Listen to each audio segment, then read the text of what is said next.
Have a vision. Think big. Ignore the naysayers.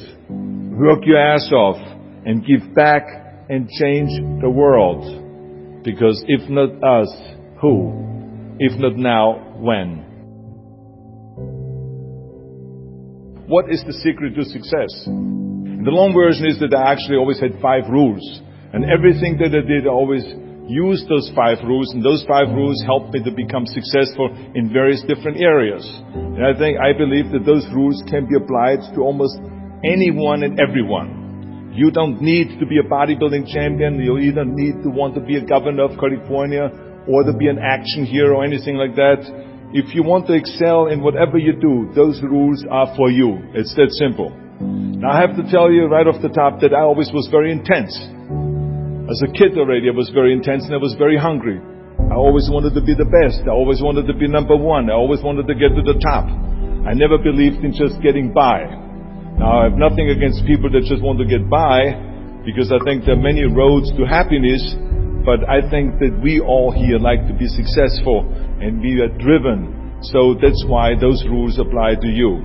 So my first rule is find your vision and follow it. You see, I think it's the most important thing that we have a very clear vision of where we go. A goal, where do we go? Because you can have the best ship in the world. You can have the best cruise liner, but if the captain does not know where to go, that ship will drift around the world and out there at sea and will never end up anywhere. And this is exactly the way it is in real life. If you don't have a goal, if you don't have a vision, you just drift around and you're not going to be happy.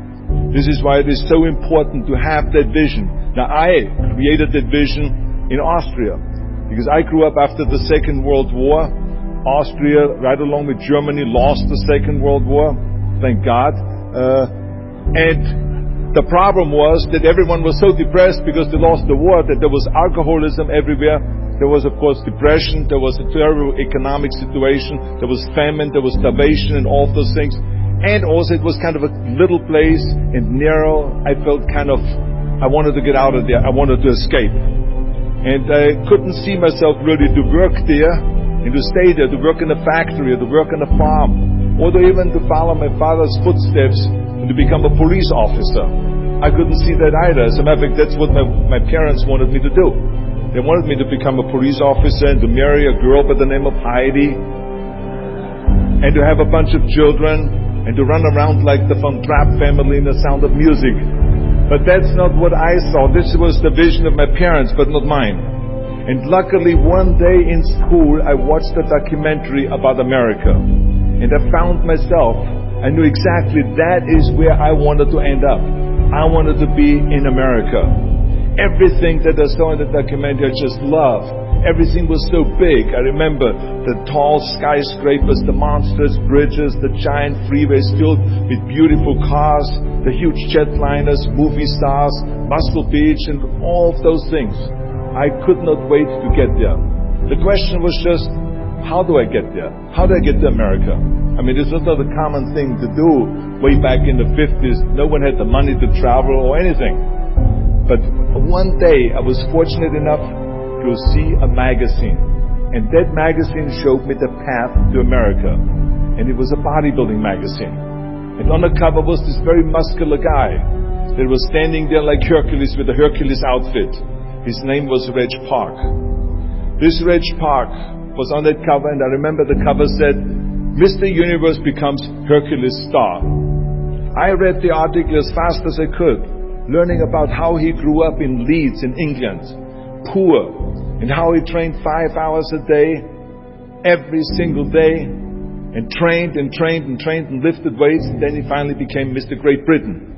And then he became Mr. Universe. And then he won a second Mr. Universe title and a third Mr. Universe title. And then all of a sudden he landed in Rome in Cinecittà doing Hercules movies. And there he made millions of dollars, and this money he took and bought himself a gymnasium chain in South Africa, and he became a successful gymnasium owner. And as I read, I became more and more certain about my own future.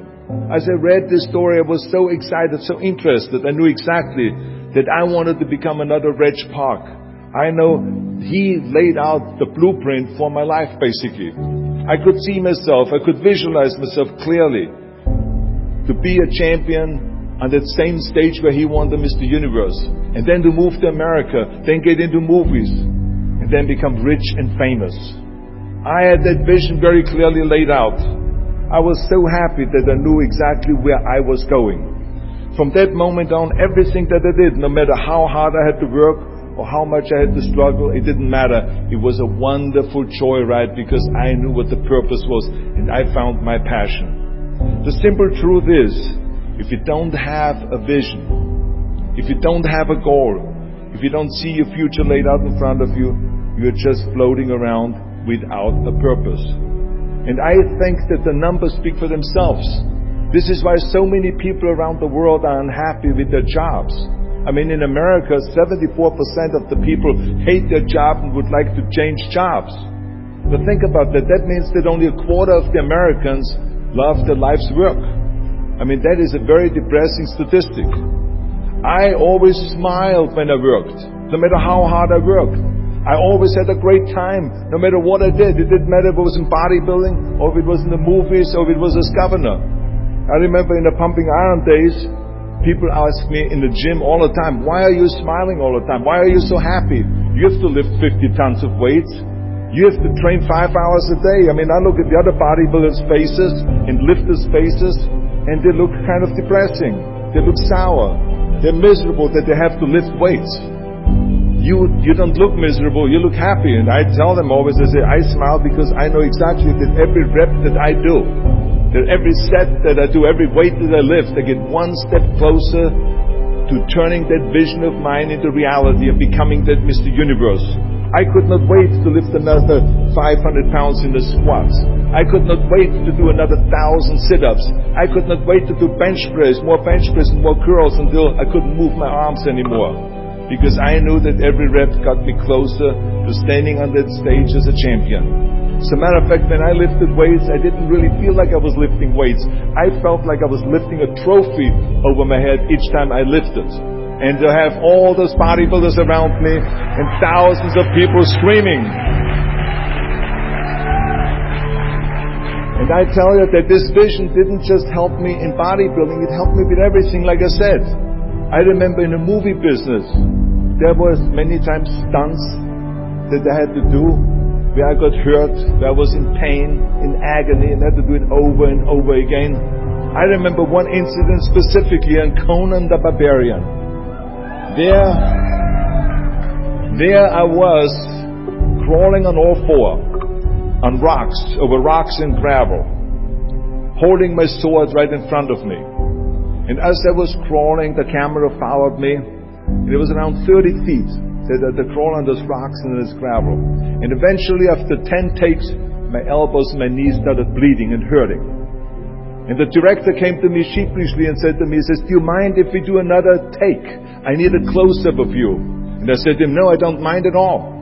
I said, go and do as many takes as you want. He says, no, I don't want to do that because I know you're in pain, you're bleeding. I said, no, I don't feel any pain. I said, the only thing I see is the finished scene. I see the finished scene of me crawling on all four with my sword in the front, crawling up and sneaking up behind Thulsa Doom, the main villain of the Conan movie that killed my parents, and rising up behind him and cutting his head off. That's what I see. Remember, crush your enemies, see them driven before you, and hear the lamentation of their women. So this is why, because I visualized that scene, this is why I did not feel that pain. I did not care if I was bleeding on my knees, because I knew that pain is temporary, but the film is permanent. And I explained that to the director, so this is why I try to tell you, always discover your vision, and the rest will follow. Now my second rule is never ever think small. If you're going to accomplish anything, you have to think big. You have to go and shoot for the stars. The biggest challenge most people have is because they think small. And the reason why people think small and why they choose small little goals is because they're afraid to fail. They know that if you shoot for a big goal, then the chances of failing are very high. And they're afraid of failing. It's one of the most common things why people are frozen and why they can't make a move in life, because they're scared of failing. I say to myself, hey, I'm not worried about failing because that's part of life. You're not going to go and win everything. And how far can you fall? Look at this. This is the ground. That's as far as I can fall. And you know something? That the only time you really consider the failure is if you fall and you don't get up. But if you get up, you never consider the failure. So I never considered myself a failure. I always considered myself a winner, even though I fell every so often. But I always got up and I always moved forward. This is the important thing. I never had any patience, of course, for thinking small, because in German we have a saying, wenn schon, denn schon. And that means that if you do something, then go all out and do it well. And this was not just the case in bodybuilding. I didn't just want to be a bodybuilding champion. I wanted to be the greatest bodybuilder of all times. I wanted to have the most muscle, the most muscle of all times, the most definition. I wanted to win the most trophies, the most world championship titles. I just wanted to be the best. And the same is also in movies. I didn't just think about being in movies. No, I wanted to be a movie star. I wanted to have above the title billing. I wanted to become the highest paid entertainer. I basically wanted to be another John Wayne. What's wrong with that? And then the same is in politics. I didn't just want to go and be in politics and enter a race for city council. I mean, let's be honest. Does that sound right? Schwarzenegger, city council? No, come on. Not even Schwarzenegger and mayor. No, it had to be Schwarzenegger running for governor. But not just any governor, but governor of the greatest state in the United States, of California. That was the important thing. I'll give you an example of thinking big. When I became governor, I wanted to rebuild California's ancient infrastructure. You see, America has been living off infrastructure that was built in the 50s and 60s. And it drives me absolutely insane that America hasn't started rebuilding that infrastructure. I mean, we haven't invested in new roads or in new transit or in schools or in energy or anything like that for decades. The number of cars that we have now in America are 4 times as many as we had in the 60s. So therefore, we should be having 4 times as many freeways, 4 times as many tunnels, 4 times as many bridges and all this. But we don't. So this is why I wanted to get our act together and do the upgrading, at least in California. So when I talk about infrastructure, I didn't really want to just fix roads and fix and close some holes on the roads. I wanted to build massive freeways on top of freeways. I wanted to build the first high-speed rail in the United States. I wanted to build more bridges and more tunnels, more on-ramps and off-ramps. I wanted to see literally cranes everywhere. Well, there was no excuse for Californians to get stuck in traffic, and there was no excuse really to send your kids in overcrowded classrooms and schools, and there was also no excuse that Los Angeles has a 100-year-old sewage system. That's shitty, I think.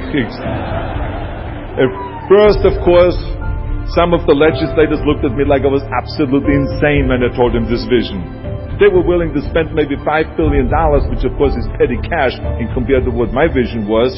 But so some politicians, of course, had a hard time to see the big picture because they didn't really ever travel outside California.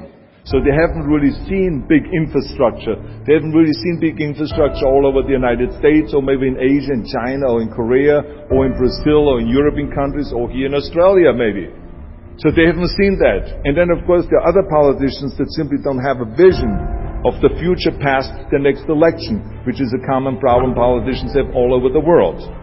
So it was my job as governor to motivate them, and to take them and to see the traffic jams in Los Angeles, and to see the overcrowded classrooms, and to see all the problems that we have. And I kept pushing and pushing, and I pumped them up enough that eventually they saw the big picture. And eventually Democrats and Republicans came together, and we invested $60 billion to rebuild California's infrastructure, the biggest investment of our state in 50 years. So that's what we did because we had a big vision, and everyone bought in on this big vision. So remember, never think small, think big. My third rule is ignore the naysayers. I think it is natural that when you have a big vision and big dreams and you have big goals, that people are going to say around you, I don't think it can be done. I think it's impossible. Or no. I tell you, I heard this all the time, but I want to tell you, don't ever let them stop you from dreaming and from shooting for the big goal. Because eliminate just simply those words, no, impossible, and it can't be done. I mean, in each one of my careers, when someone said it's impossible, I heard it's possible. When someone said it can't be done, I heard it can be done. And when someone said no, then I heard loud and clear, yes. So this is what I believe. And I am a big believer of what Nelson Mandela said. He said it always seems to be impossible until someone does it. And that's exactly what it is. And I wanted to be that one that does it. I wanted to break the new records, and I wanted to do something that no one else has ever done. So I think that's what you need to do. Don't ever be worried about that someone hasn't done it. Just think about how many times my career would have stopped. My career would have ended if I would have listened to the naysayers. I mean, it started right away when I was 15 years old and I became a bodybuilder. Right after that, when I said, I want to be a world champion in bodybuilding, I want to be Mr. Universe. They immediately said, are you crazy? You're in Austria. In Austria, you can become a ski champion or a bicycle champion or something like that, but bodybuilding is an American sport. Forget about it. It's nuts. Then when I wanted to move to America, they said again, it's impossible. You will never be able to do that. You have no money. You're all by yourself. And then when I wanted to go into show business, after I won 13 world championship titles in bodybuilding, I said, I want to be like Reg Park. I want to be a Hercules. I want to get into movies. Well, I tell you, when I met those agents and managers and studio executives, their reaction was, oh, Arnold, that is so funny. You want to be what? A leading man? Oh, come on. I mean, look, first of all, let's start with your body. Look at your body. I mean, you're overdeveloped. You're gigantic. You're like a monster. Are you kidding me? Do you know what the new thing, the new trend is? It's little guys like Dustin Hoffman, Al Pacino, Woody Allen. Those are the new sex symbols. Don't you get it?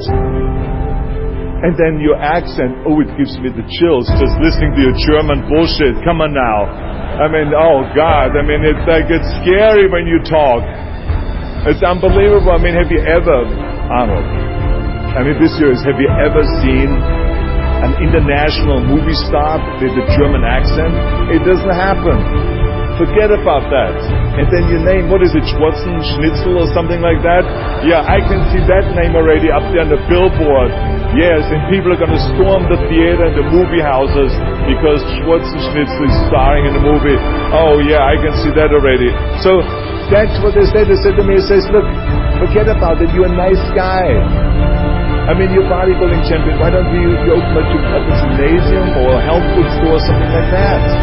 We can help you with that. And then we get you on the side some little parts. Like maybe playing a bouncer. I mean, with your body, perfect. Or maybe a wrestler.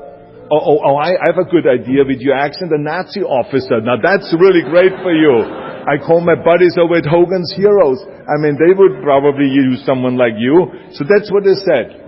Imagine that. Everywhere I turned, they said, no, it won't happen, it's not going to happen, and forget about it.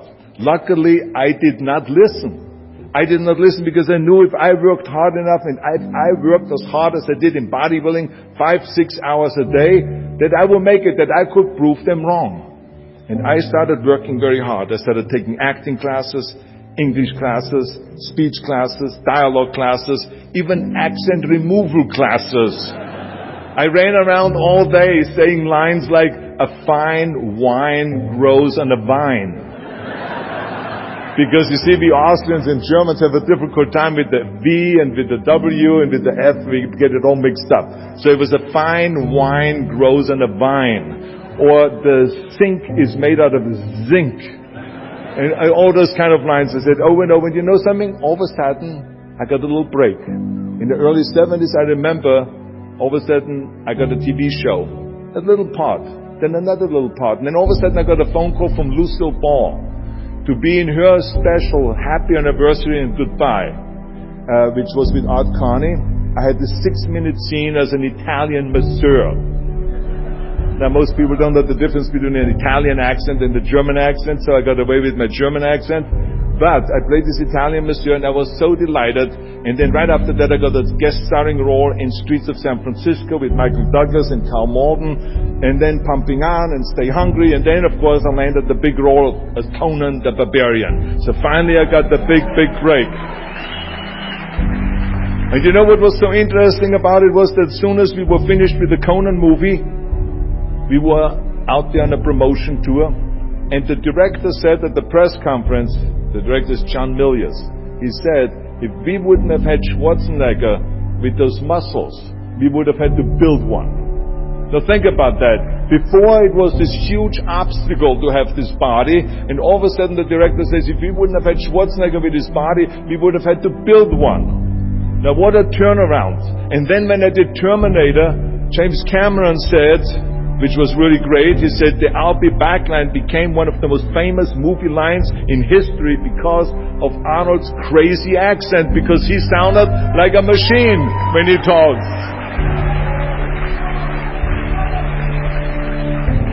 So as you see, everything that the naysayers said was a liability became an asset. And the same was also in my political career. When I ran for governor, they immediately said, I shouldn't do it, it is a big mistake, it won't happen, I will lose, and all of those kind of things. And the rest, of course, is history. The bottom line is, if I would have listened to the naysayers, my career would have ended when I was 15 years old. I would be still yodeling in Austria, in the Alps, and I would not be talking here today to you.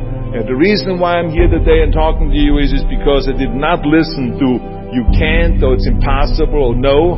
So I just recommend to you very strongly, ignore the naysayers.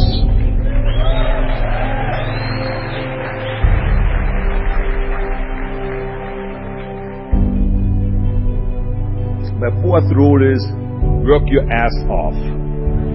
Nobody ever stumbled upon success by accident, except maybe the guy who found gold in California. But don't ever think that you can be that guy. I mean, you never want to fail because you didn't work hard enough. I always believed no stone unturned. Work your butt off. That's what I always believed. No matter what you do, work.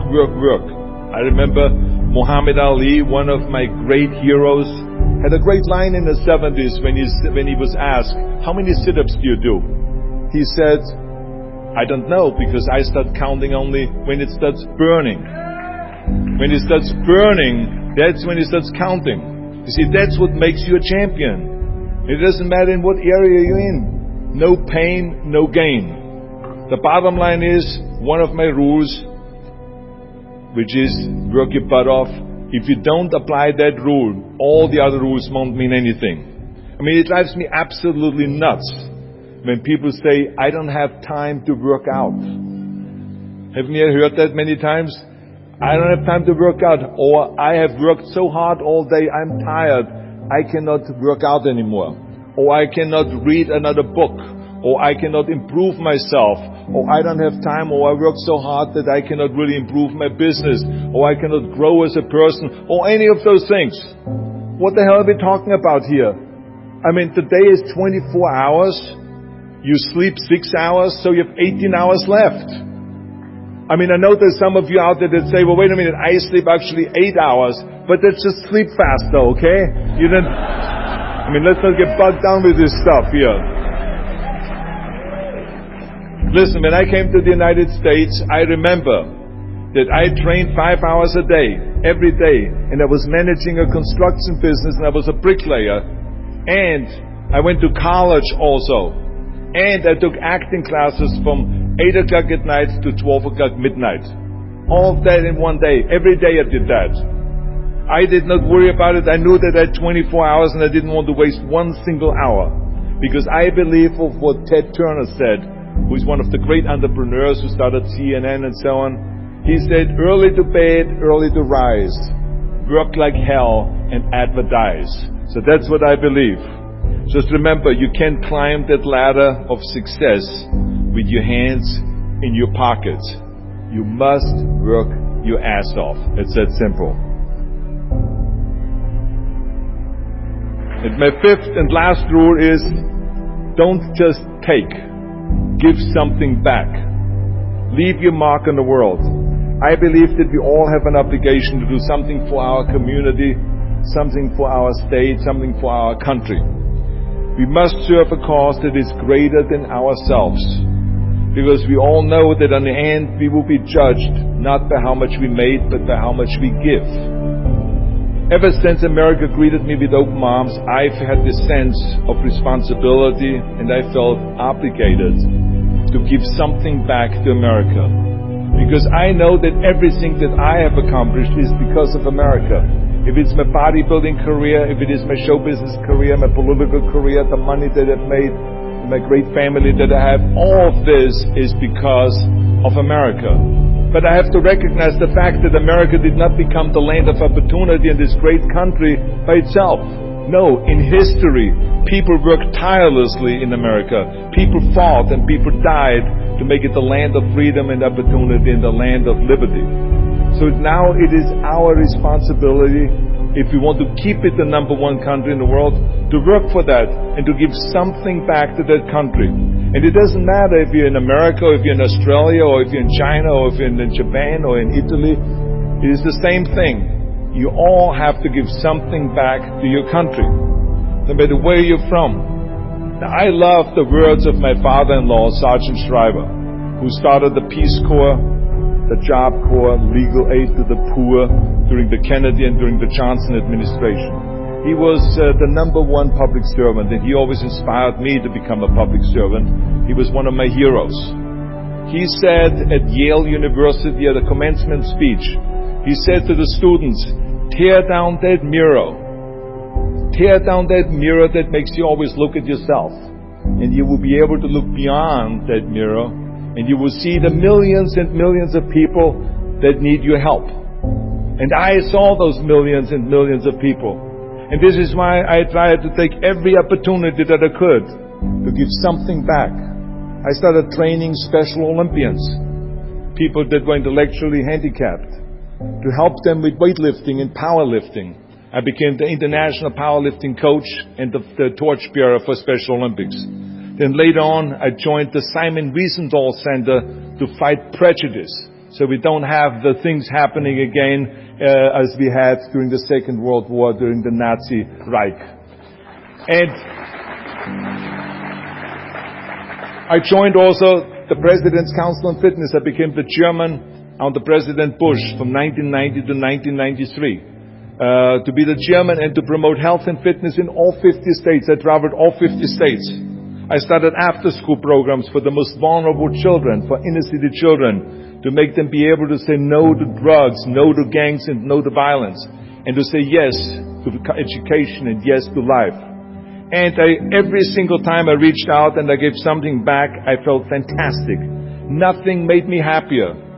I would rather play chess with an 8-year-old kid in an after-school program, or play golf, a round of golf with a Special Olympian, than go down another red carpet of a movie premiere.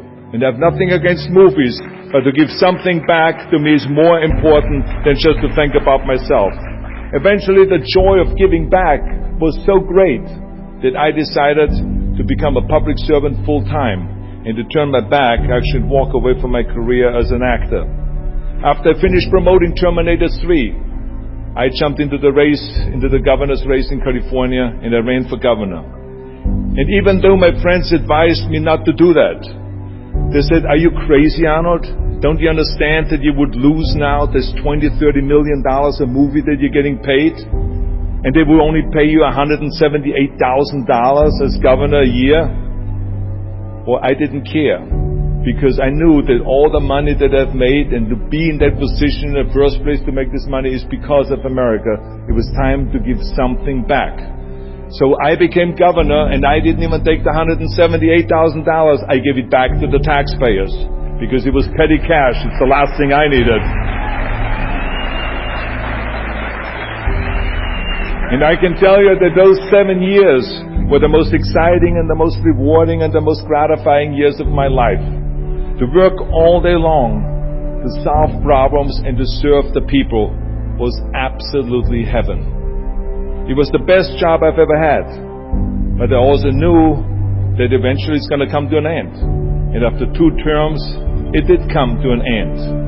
But when it came to an end, the one thing that didn't come to an end and was not finished was my desire to be a public servant and to serve the people. And this is why I continued to work for Special Olympics. That's why I continued to work on fighting my fitness crusade and traveling around the world to promote health and fitness.